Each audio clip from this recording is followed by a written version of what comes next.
dương vô tu sao đây dương cho bạn một cái đó châu lại nhà chọi bay này dương chọi lừa vía máu hay dương vô bịa tha xe dương chọi lừa xe đang máu dương chào về bình tĩnh tới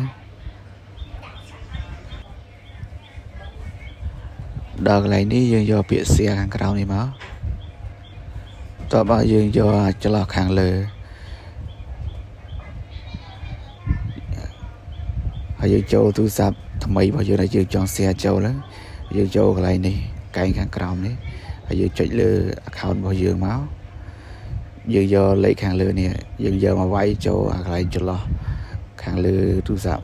ដែលយើងភ្ជាប់ហើយហ្នឹងយើងវាយមកមានលេខអីយើងវាយលេខហ្នឹងមាន Gmail យើងវាយ Gmail មកកន្លែងprofile ទូរស័ព្ទថ្មីណាវាយចូលឡើងហ្នឹងមក